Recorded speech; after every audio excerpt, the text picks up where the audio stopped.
So, for as long as I can remember, I have had a terrifying and irrational fear of flying balls. Basketballs, footballs, soccer balls, volleyballs, and the absolute worst, baseballs. Have you seen how fast and how high those things fly? Now, I have no memory of ever being seriously injured by a flying ball, which is what makes this fear completely irrational. But I did not have an athletic childhood. I didn't learn to ride a bike until I was in 4th grade, and I had zero hand-eye coordination. Probably because I never played catch, because I was afraid of flying balls. So this fear made my transition from elementary school to middle school in 6th grade all the more challenging. Because in 1987, in 6th grade, gym class is all about flying balls. And my gym teacher, Mr. Walker, was a former Marine. He had a buzz cut and wore a shiny metal whistle around his neck that he blew on constantly. He expected his students to be athletic and competitive, aggressive.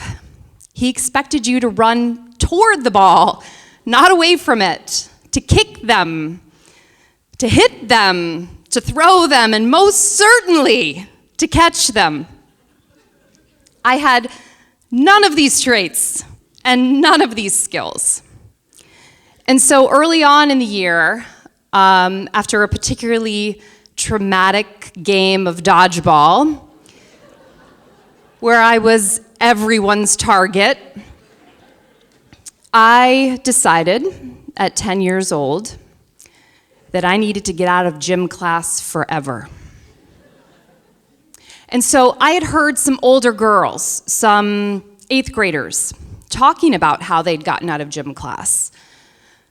And they had said that they had had a mysterious illness, or at least it was mysterious to me. And they called it cramps. I didn't know what cramps were, but I knew I was going to tell Mr. Walker I had cramps the next day. And so I did. I said, Mr. Walker, I can't do gym class today because I have cramps. Ooh! His hand went up, and he shooed me away. No questions. And I was like, okay, it's that easy. Day 2, Mr. Walker, I've got cramps. I can't do gym class. I said to my friend, I'm going to have cramps for the rest of the year. Now, my friend was wiser, a little more worldly. She said, you can't have cramps every day. Only a few days out of the month.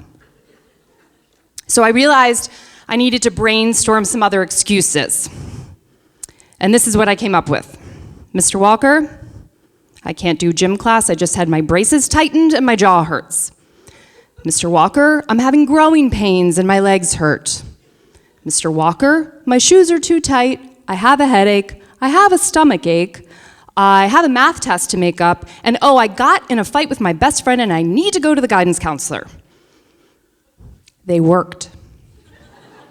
2 and sometimes 3 days a week, I delivered one of these excuses, and he let me go.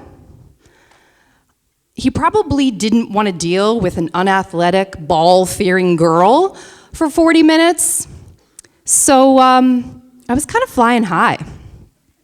In fact, in my own mind, I had gone from gym class 0 to gym class excuse-making hero. Other unathletic kids started seeking me out. They wanted advice. What was my secret? I was feeling pretty good about myself. And I rode this high for a while.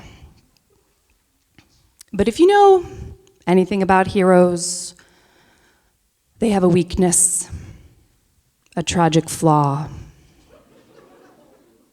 And so one day in late May, I was in the nurse's office for one of my fictional cramps.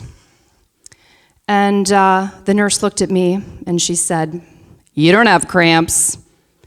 You're avoiding gym class. I don't want to see you back here unless you have a broken bone, a bloody nose, or are knocked unconscious." Didn't she know that's exactly why I was in there? To avoid a broken bone, a bloody nose, or being unconscious. Don't ever mess with school nurses. So, excuses weren't going to work anymore. I needed a legitimate reason to get out of gym class because we were starting baseball. So the next week, as we stood at the baseball diamond behind the school and Mr. Walker shouted his many directions, I was leaning against the chain link backstop. And I hatched a terrible, awful idea.